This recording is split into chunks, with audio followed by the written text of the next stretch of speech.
So my name is Cindy, and I'm an energetic stepping and wholeness counselor. And I'm here together with Tamalla, live from her own home in Atlanta. And so, introduction about myself is I work with spirit, and my main spirit team is Carla, and they are very much focused on the mental health. And I also work with dedicated female. Such as Marilyn Monroe and Ava Gardner, and they are actually sharing their life experiences. And because whatever they have experienced in their own lives between the 1930s, 1960s, these topics are still alive today. And yeah, they just want to help us actually to transform those existing topics or issues into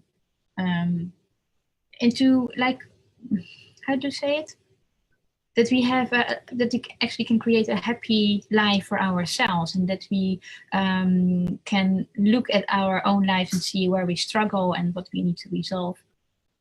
And next to that, I also do energetic work, and I work with my 4 lovely crystals. And it is some kind of like sound healing, but I don't want to use the word healing. I prefer to use the word sound treatment. Mm-hmm. That's awesome. Yeah. Oh, and I'm wearing these because it's almost Halloween. Mm-hmm. Yeah. Would you like to introduce yourself? Sure. My name is Tamalla and I, and I am an Akashic Records clearer. I'm a psychic channel.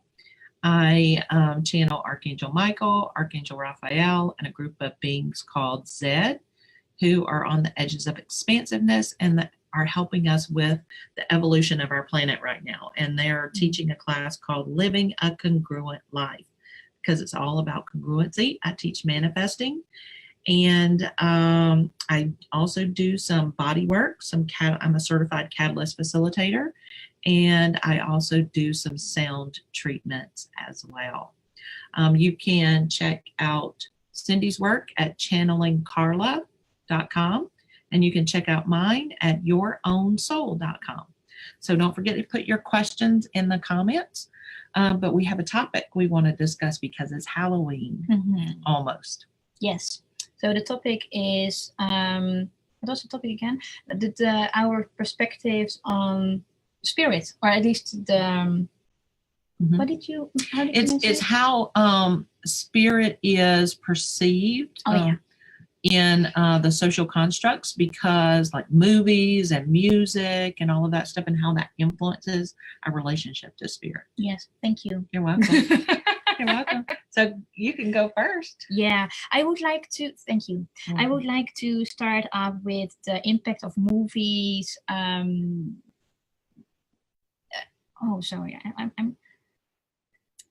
closing. So the impact of movies on spirit, including their music. So I have watched the movies such as The Sixth Sense and like other thrillers. I really like thriller movies, but it is the music that makes you afraid.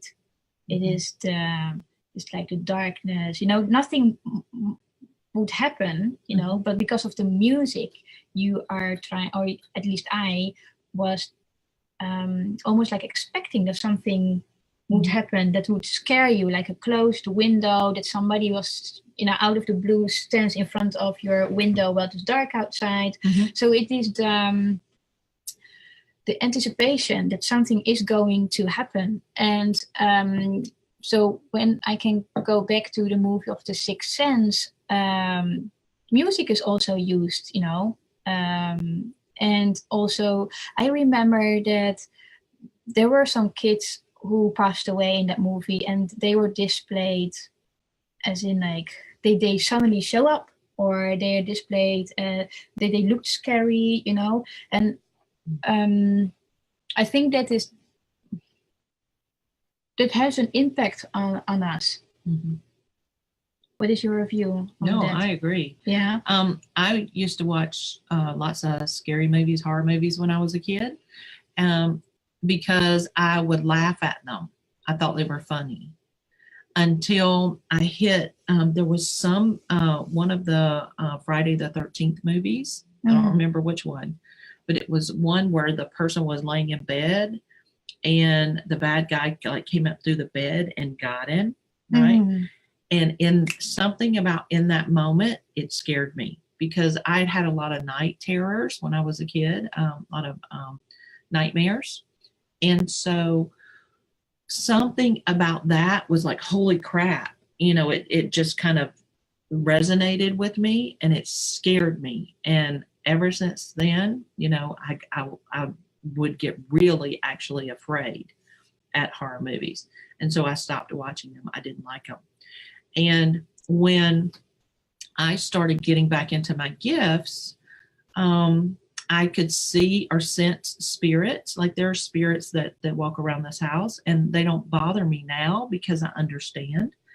But when I would first start seeing them, it would scare me. And it's like, I don't want to see you. I don't want to see you. I don't want to see you. Right. I don't want you to be here. You're not here, and it would just scare me. And it was because of the experience with the movies, because all spirits were bad guys. Yeah. They were all here to hurt you or kill you or maim you or do something terrible to you, which is not true. There's another movie that came to my mind is The Exorcist. Yeah. Oh. I think almost everybody on the planet has seen this movie. And when you like horror movies, it is a very good movie to watch. But when it gives a completely wrong, not an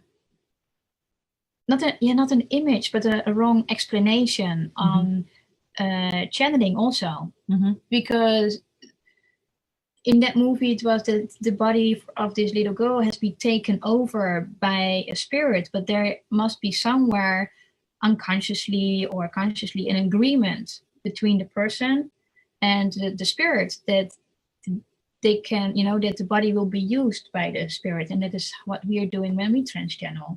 We agree and we allow spirit to use our bodies. Of course, we will not let everybody in. Right.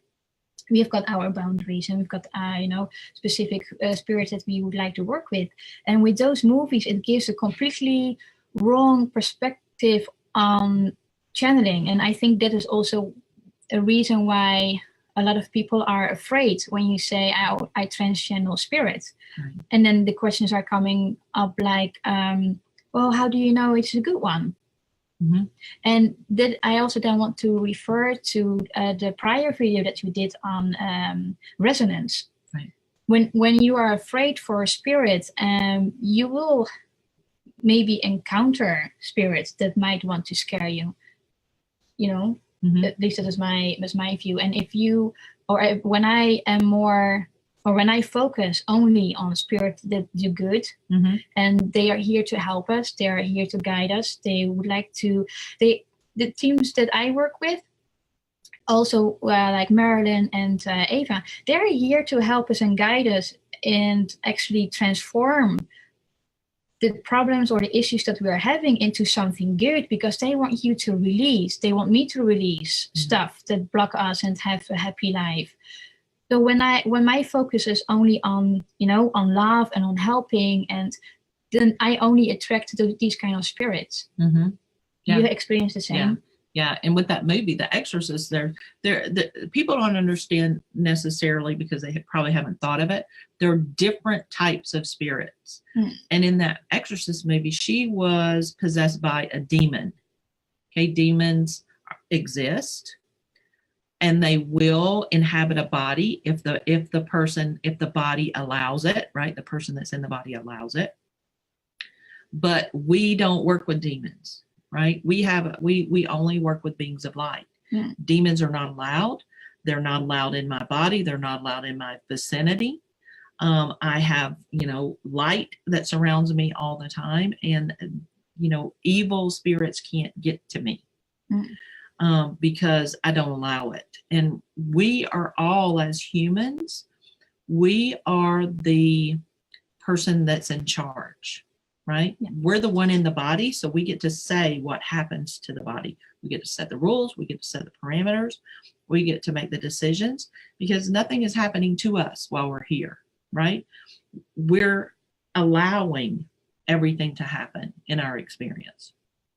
Whether you're doing it consciously or not, that's what's happening.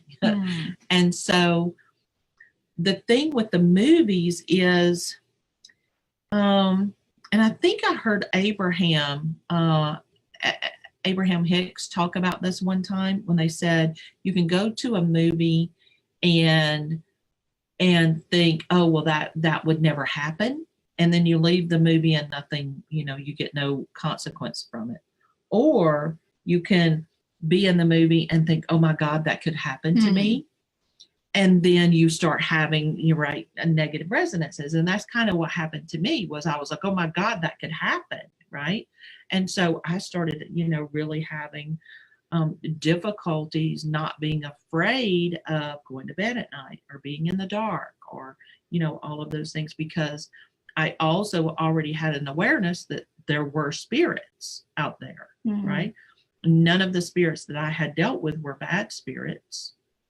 But for some reason that had clicked in that, oh my God, there could be bad spirits that are real, and it scared the shit out of me. And, but as an adult, or as a person who's aware of their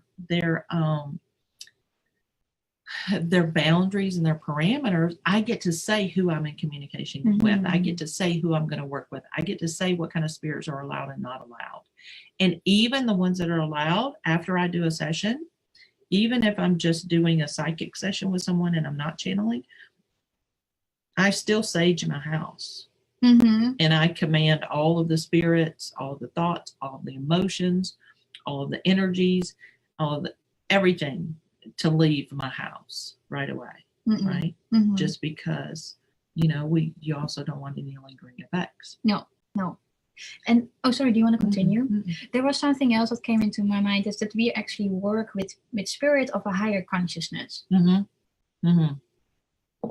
Exactly. Yeah. You want to talk more about that?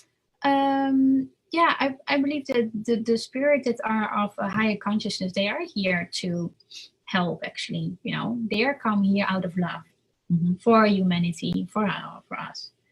And it is also that it also helps them to grow. And they teach, Zed teaches, Carla teaches too. And that is that is how I see a higher consciousness. Right, because I'm sorry. Oh no, go ahead. Yeah. Like the devils and the demons and all of those things are lower vibration and lower consciousness. They're going to be heavy. And so if we're operating in these higher dimensions, they can't get to where we are. Yeah. Right. We're not resonating the same. So that's why, we don't run into them. But if you're a fearful person, if you find yourself afraid of them, then they can be attracted into your experience, because number one, you believe they're true. Number two, you're afraid of them, which is what they feed off of and what they're attracted to, because it's a lower, heavier vibration. And then you can end up having them in your experience because you've attracted them into your experience. Yes. Yeah. I agree. Yeah. Is there anything else that you would like to share? Movies and sound? Well, we were going to talk about music and how the music dun, dun, dun. Yes, exactly. and you go, what's gonna happen? What's gonna happen? What's gonna happen? Right?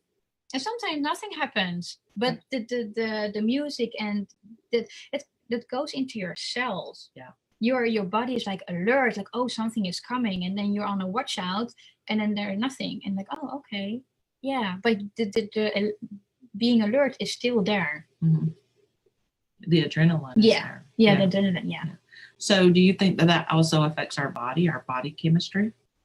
Oh, I'm sure that it does. Yeah. And then we sit there and we're having heart palpitations and we're excited and our adrenaline's up and all of that. And then we leave the theater, and then what? If you don't believe any of that could happen, you're just, I had a good time, right? But if you leave and go, holy crap, that could really happen. Yeah.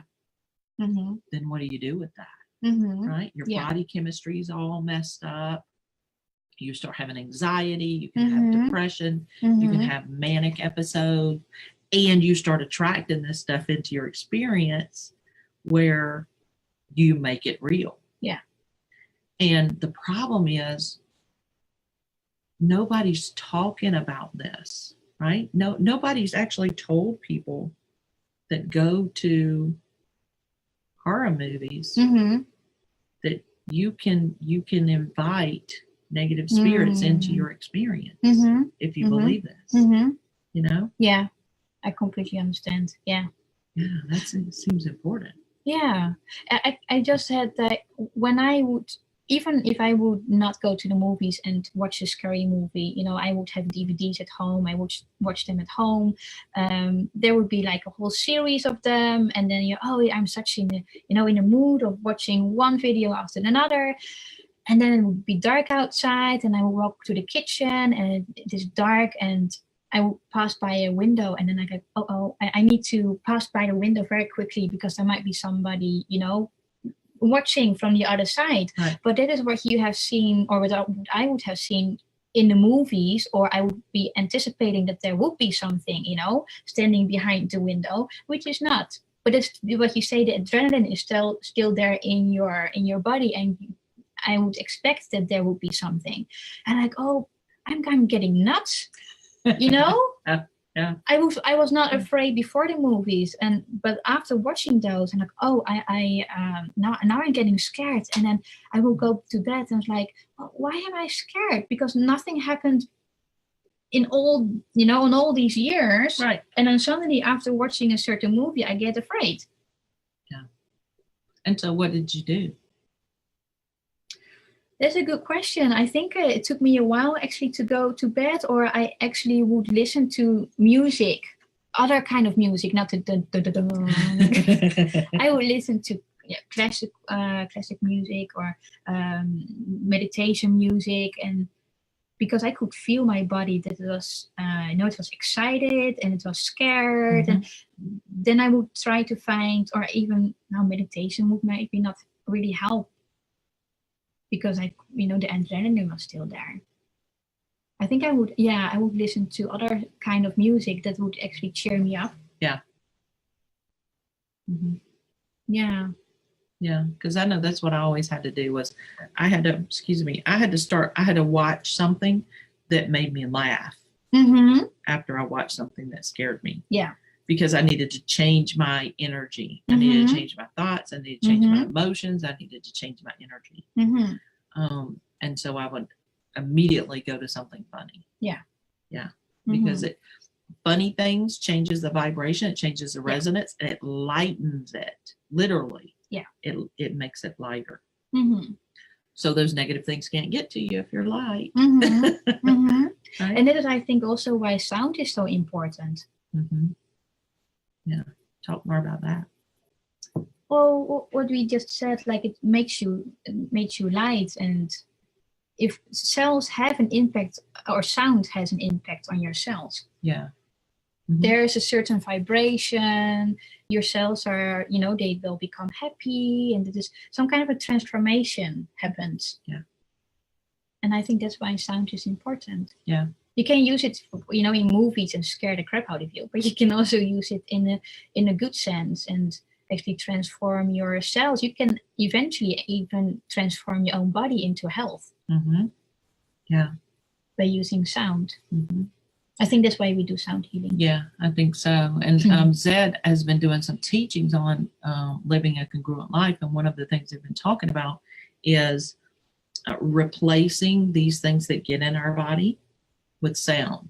What we're doing is when we're removing aspects, we're removing fear, right? We're removing desperation, jealousy, whatever it is, we remove them from the body. And as they're being removed, you're inserting the sound of the resonance of wholeness, of healing, of joy, whatever the opposite is, right? Whatever you're replacing that thing with, those things actually have a sound.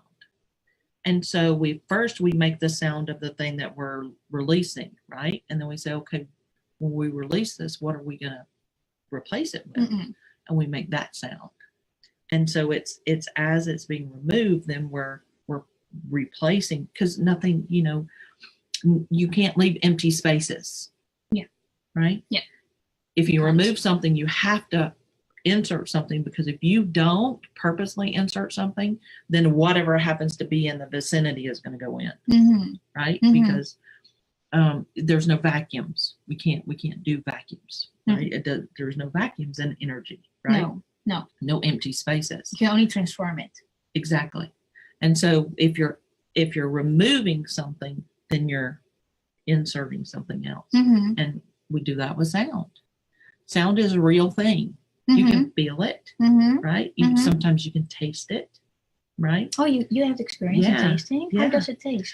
They're all different. They all taste differently. Some of them are sour, some are sweet, some are rich, right? And smells, do you smell them too? And when it comes to sound? Yeah. No. Yeah. No. Yeah, occasionally. Sometimes they smell hot and smoky. Sometimes they smell really earthy and elemental, right? It just it all depends on what you're doing at the time and what needs to be there and what part of your senses are being utilized. You know what I mean? Yeah. But all of my stuff, like I'm all of the clairs. You are too, right? Yeah, I've got a mix. Yeah. And so when I'm working, they all come into play. And so sometimes it's smell, sometimes it's things, sometimes I see it.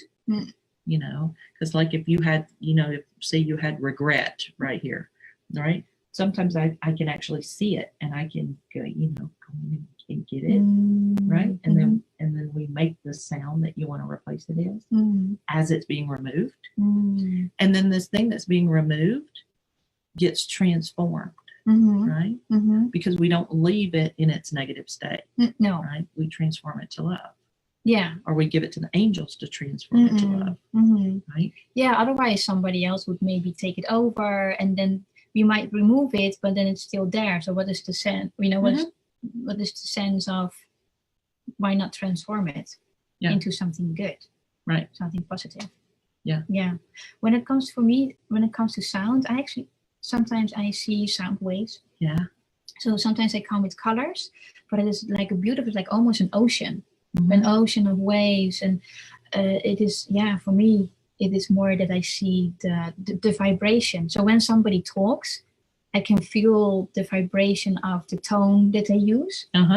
So it is for me most of the times I resonate with the tone of somebody. So it might not be that it is because somebody said it in a certain it is of course that it's not the words. Well, also that, but but it is that when I listen to somebody, it is the combination for me of the use of words, but also the sound, like the vibration of the sound of the words that they use. Does it make sense? Yeah. And then how do you interpret that? Like if somebody has a scratchy voice. What does that mean to you, or how do you interpret that, or how does that sound? A scratchy, is it like a high-pitched voice? It can be a high, like.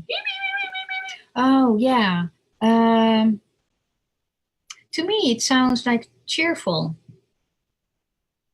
but then it also is in combination with the words that they use. And it is for me that I don't know. I filter somehow the words together with the sound.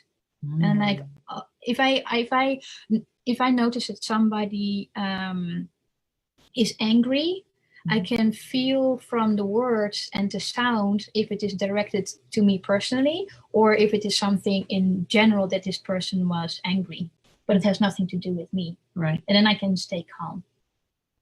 Awesome. That's useful. Yeah. Yeah. So if somebody's being ugly. Yeah, exactly.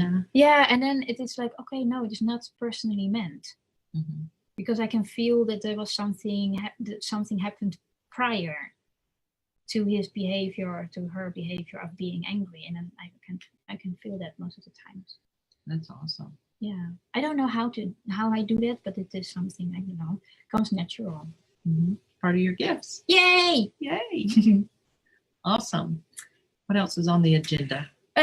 Colors. Okay. Do you see sound in color? Sometimes I pray colors through people for healing, and so those colors do have sounds. So for me, color has sound, Mm-hmm. but I haven't noticed if sound has color. Oh, okay, got it. I mean, I would think it would, Mm-hmm. but I'm so focused on, like, when I'm using sound, it's specific for something, and I'm seeing the thing that, like, I'm seeing the regret. So I'm already using that. Mm-hmm. Mm-hmm. I'm already using my visual. Yeah. Does that make sense? Yeah. Yeah. Nice. So I've never thought about it. I'll have to pay Mm-hmm. attention next time. But do you see them as like neon colors, super bright, or is it a mix? It's a mix. It all depends on what the person needs. Sometimes they're pastel colors if they need comfort. Mm-hmm. If they need some kind of like fierce, strong thing, like strong power, like if we need to put power back in their body, they're going to be vibrant, Mm-hmm. bold colors. Mm-hmm. If they need antiseptic, like healing, cleansing, they're going to be crisp, Mm-hmm. really crisp. What about for you? When it comes to colors, there was one interesting, for me, it was an interesting experience. There was one day that I wanted to fall asleep and I just couldn't. And I was, very much like thinking, and it was late at night. And I was like, oh, I wish that I just could fall asleep in the next 5 seconds. Mm-hmm. And I saw someone passing by my door, by my bedroom door, but I live alone. Uh-huh. And I was like, but I didn't invite anybody, did not hear any, Yeah. I did not invite anybody in my apartment, so why would there be someone? It is not strange, but I was not scared. Mm-hmm. And it is super funny because it was dark in my apartment, but I could still see some kind of like a black shadow passing by my door, my bedroom door. Mm-hmm. And this person came back, but there was no sound. So if I recognized it was a male figure, mm-hmm. and this person was passing by my bedroom door, and I saw that he was walking, but I could not hear his footsteps. Mm-hmm. And he came into my door opening, and he looked at me. And even though this figure was black, I could still see his shiny teeth. And I saw that he was wearing a hat. He looked at me, and I mean, in 5 seconds, I was gone. Mm. And it was an experience for me that I actually saw one of my helpers. Mm-hmm. And I asked my teacher, and I said, why did he come in black? Mm-hmm. Because our interpretation of black is something like, oh, it is negative. Right. Negative, it is the devil, it is something not of the light. Yeah, exactly. And then he said, well, imagine this, that you are in your bedroom, it is dark outside, it's dark in your apartment, and he would come in bright light because he is a good, he's a light being, he comes in positive in energy. So what would happen if he would come in bright light? And like, yeah, that makes sense. That would have scared me. Yeah. Would it startled you? Yeah. Like, what is his light doing? If it would be that he would come in, mm-hmm.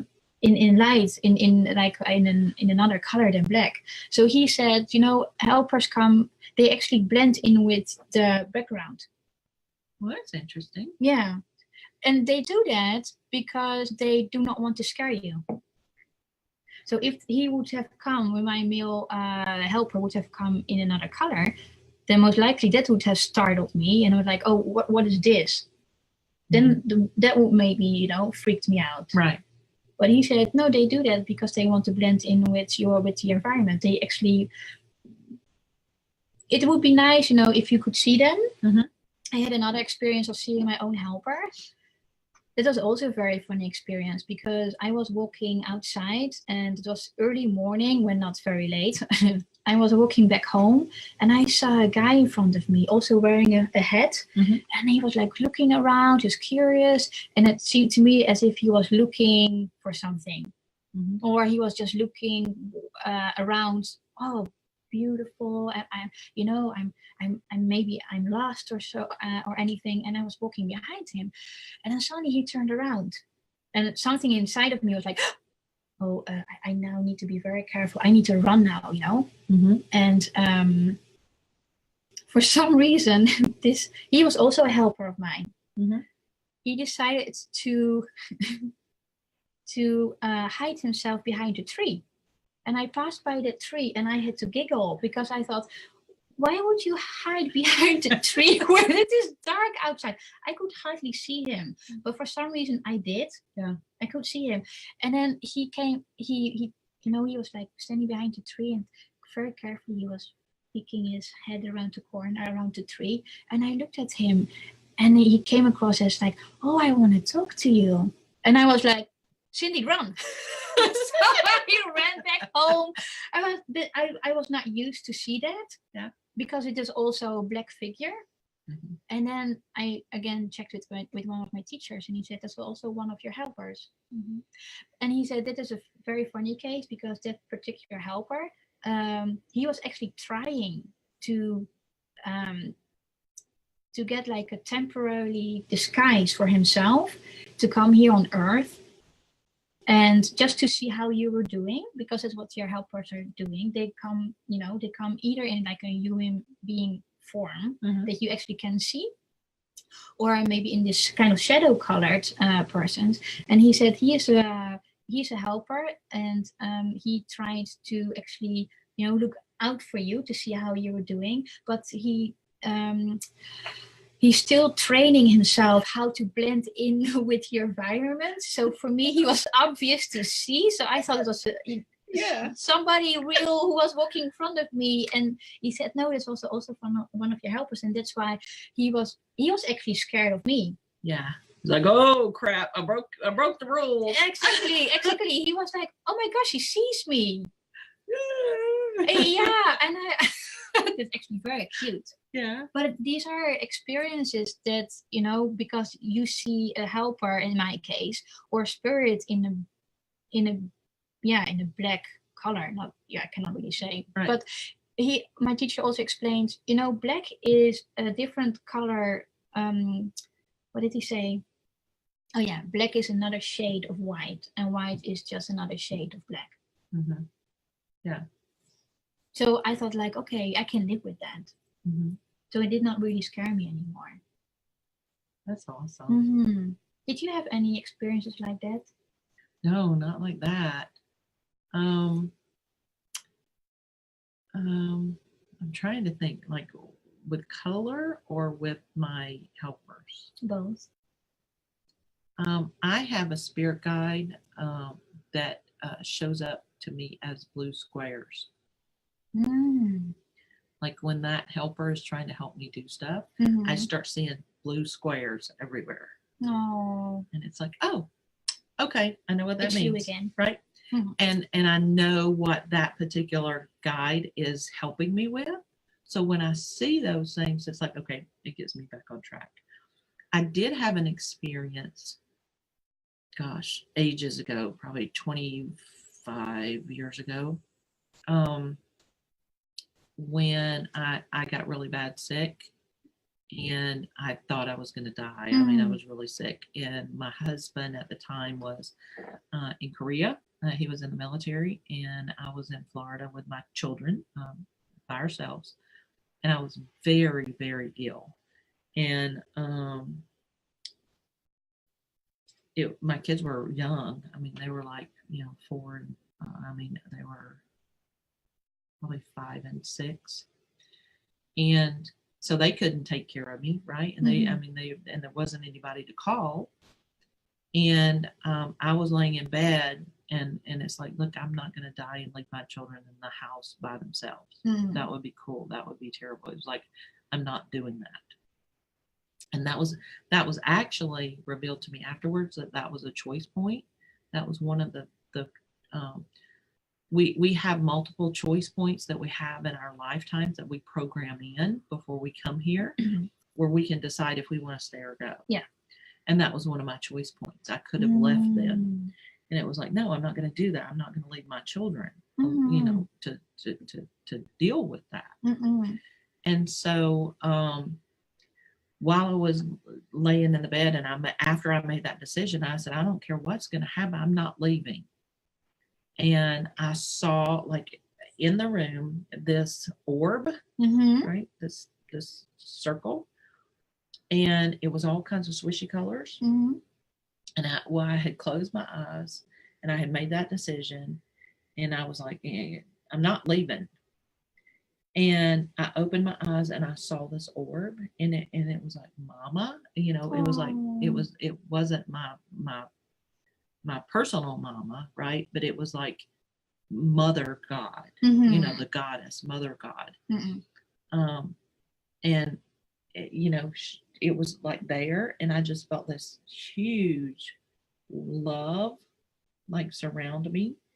And I went to sleep, and I woke up maybe an hour or so later, and I was perfectly fine. I was fine after that.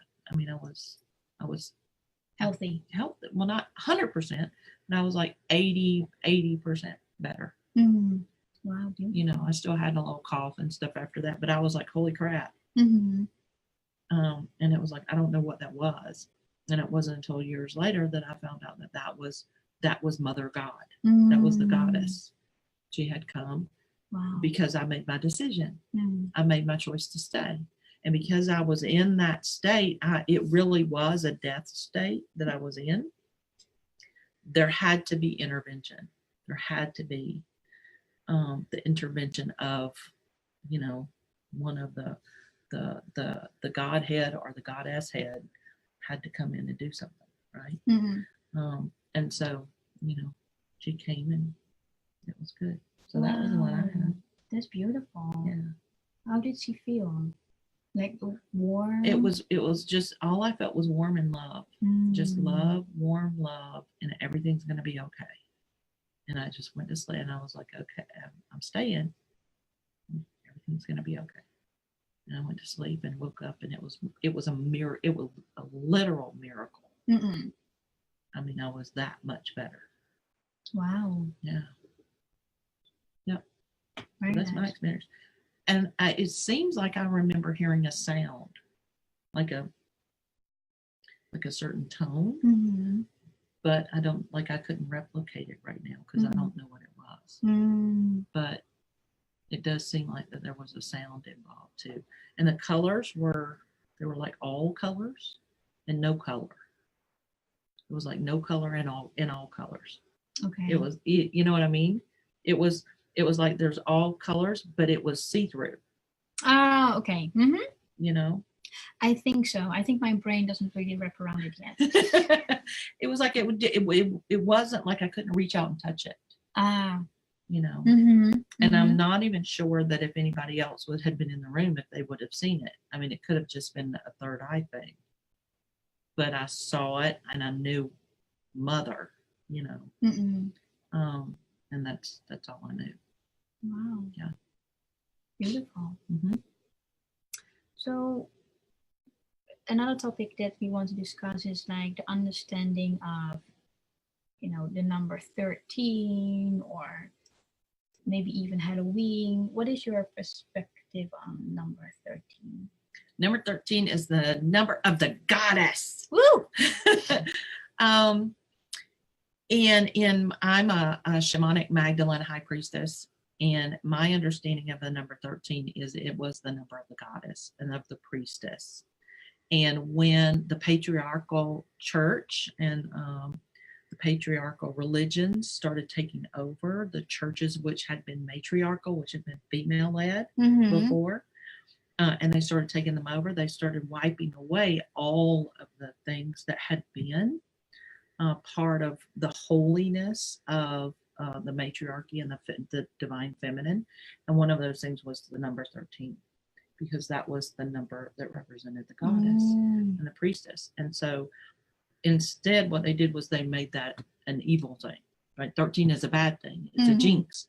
For me, 13 is delicious. 13 is awesome. Yeah, it means the priestess is here, the goddess is here, right? We've got some woman power. We're going to make some shit happen. Yeah. I love 13th. Friday 13th, best day ever. It's a Friday and it's a goddess day. Mm-hmm. It's awesome. What about Beautiful. you? I've never really related to these kind of things actually. Yeah. I've heard like on Friday 13 you should not walk underneath the ladder, you know, because then something will drop on your head. But that is, I also think that is a belief that it will happen when you believe in it. Mm-hmm. Superstitions. Yeah, exactly. And if when you walk around, underneath the ladder and like, oh, maybe there will be a flower pot landing on my head, and if you if you have that kind of fear Right. and a belief that this will happen, well, then it will happen. Exactly. Because you're calling it in. Yeah. You're making it so. Exactly. And then, you know, I can even remember when I was a kid and I was walking underneath the ladder and people would like, oh, you're so brave. And like, what do you mean? Well, there's something, you know, it is, you cannot do this because it means bad luck. You know, bad luck when you are walking underneath the underneath the ladder. And I'm like, well, I don't have this belief. Mm-hmm. There was some kind of a fear still because people, you know, keep repeating that something bad will happen when you do this. Mm-hmm. Or seeing a black cat, mm-hmm. you know, that is also something like, oh, that is also trouble, negativity, that is connected to witches. Oh, I love black cats. Yeah. I love black what cats. What do black cats mean to you? And they're also the sign of the priestess and the goddess, because black cats and all, you know, cats were part of the Isis lineage. Oh yeah, of course. Yeah. And so I love cats. All of the cats that I had when I was a child were black.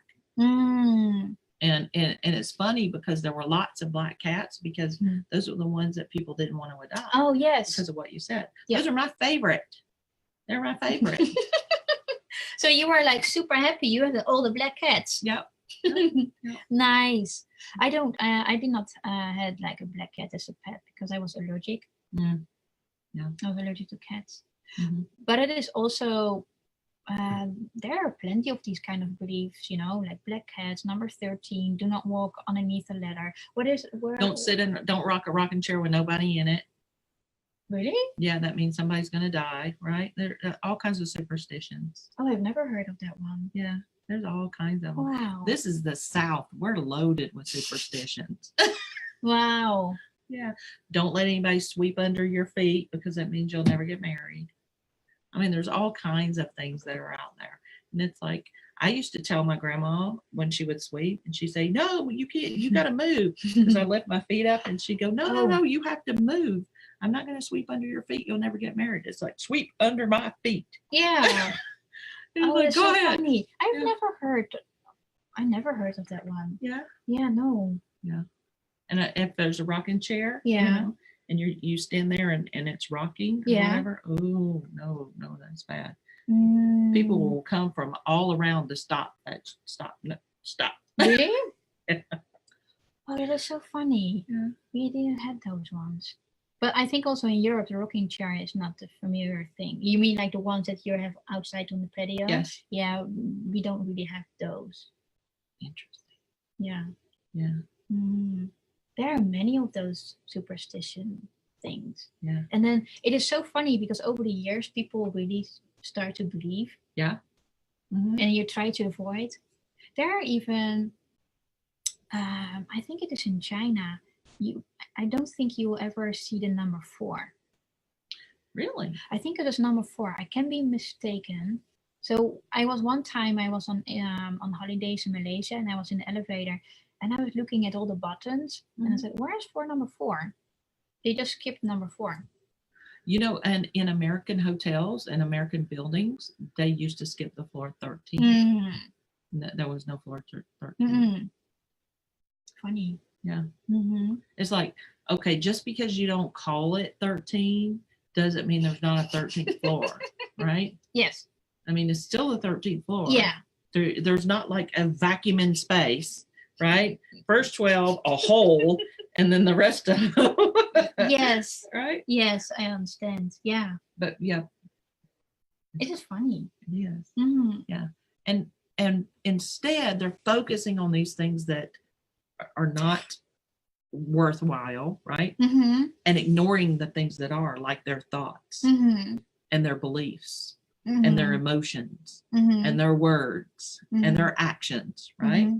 So let's not think about those. Let's just not sweep under your feet. Yeah. Or let's not have a 13th floor, or right, or a fourth floor.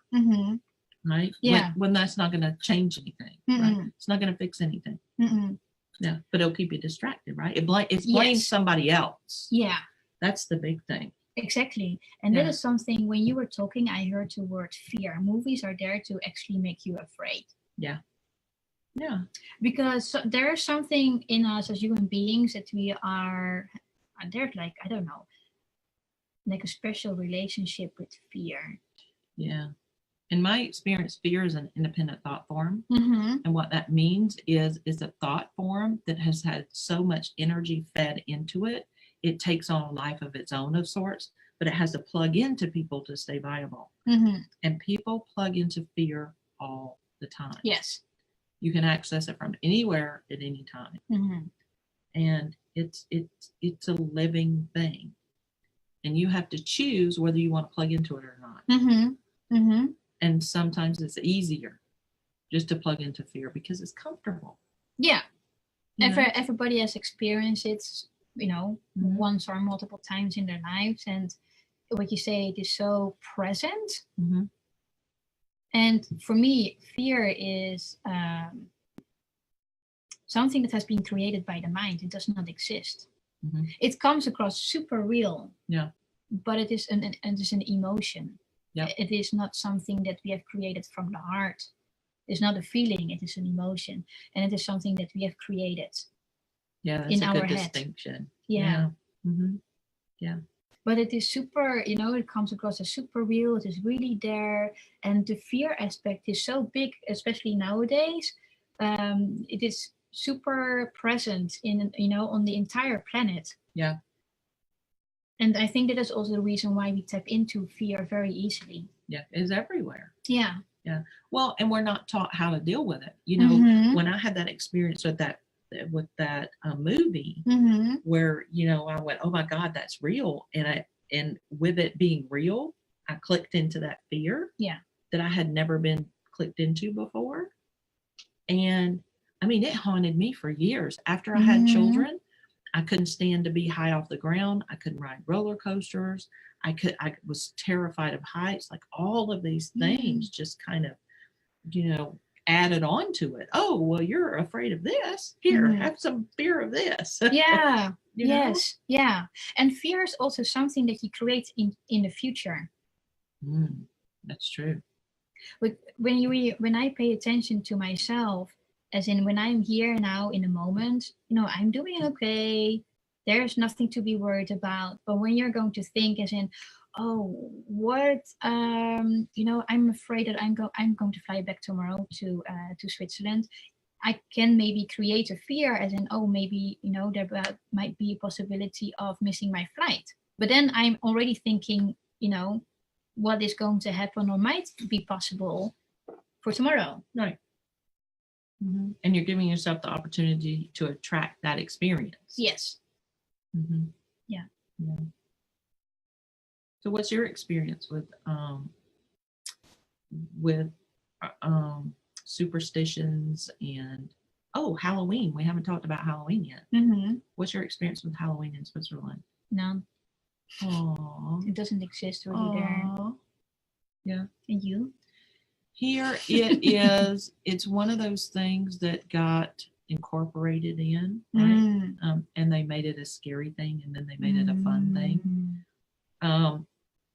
Americans do Halloween as a fun thing, right? It has nothing to do with really scary or anything like that.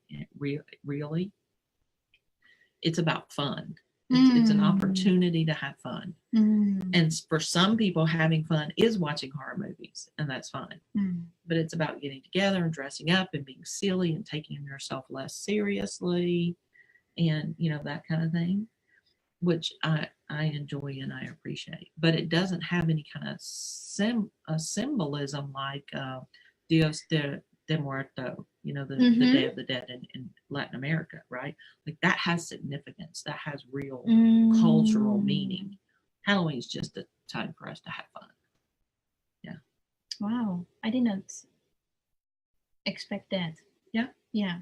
What did you expect? Well, I think that, well, when we can go back to movies like Halloween, what, like Halloween 13 or How, yeah, or a freaking lot of movies. yeah, Yeah. and it's always related to Halloween, and you go outside in the dark, and everybody dresses up in a scary way, or not everybody, but most of the most of the people that I see on the internet or in the movies, they're like either a ghost or they're like, I don't know.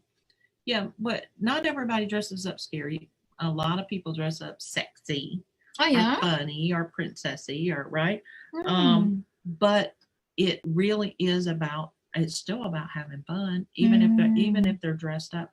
And most of the time, when you go trick or treating, which is where you go from door to door to door, right, and collecting candy, your parents are there. There's 1,000 other people there, and even though it's in the dark, everybody's got flashlights. Oh. So it's not a scary thing because you've got either your parents or your friend's parents watching you. So it's not. It's nothing scary. Now a lot of people will decorate their houses and put scary music on and all that stuff. But that's still part of the fun. You know what I mean? I know what you mean. Yeah, we don't have that in Europe, celebrating Halloween. And I think with, these movies of Halloween the 13th or all the other scary horror movies, it gave me like a completely different view on what Halloween is.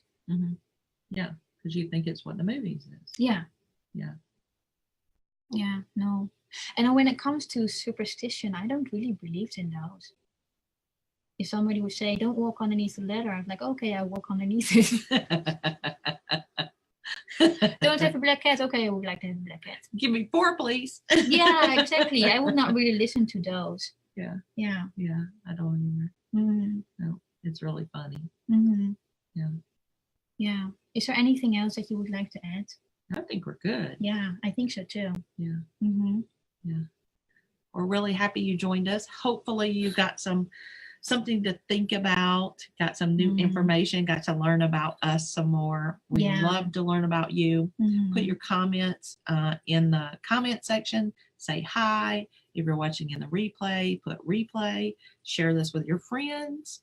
Yeah. And we're going to post this on our YouTube page too. So make sure you subscribe there as well to Psychics No Limits.